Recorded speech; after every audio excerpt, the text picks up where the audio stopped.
पीड़ा। इस संसार में हर मनुष्य ने पीड़ा को अनुभव किया है, शारीरिक पीड़ा कहे या मानसिक पीड़ा, लेकिन समय समय पर हम इसकी टीस को अपने भीतर महसूस करते आ रहे हैं। ये पीड़ा हमें बहुत कुछ सिखाती भी है, लेकिन अगर हम इसको पकड़ लेते हैं जीवन में, तो फिर यही हमारे जीवन को नुकसान भी करती है।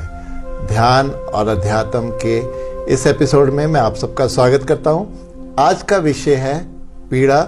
इस पीड़ा का हम जीवन में कैसे सामना करें और अपने जीवन को इससे कैसे उभारें, इसकी चर्चा आज करते हैं।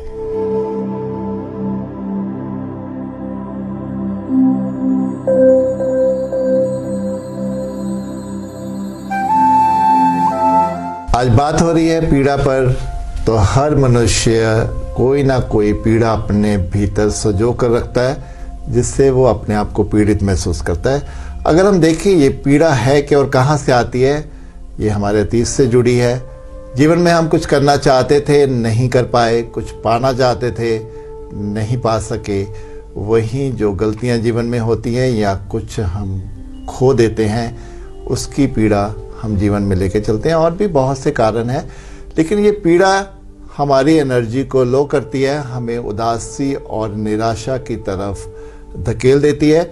जीवन में हम जीने का चाम छोड़ देते हैं। इस पीड़ा से हमें बाहर आना है। इससे कैसे बाहर आए, अब इसके उपाय की तरफ चलते हैं, इसके समाधान की तरफ चलते हैं। अब जब भी उस पीड़ा की टीस को हम भीतर महसूस करें, तभी हम यहाँ पर एक नॉलेज अप्लाई करेंगे कि ये पीड़ा जो मुझे जीवन में अभी है, ये सब मेरे अतीत से मिली है।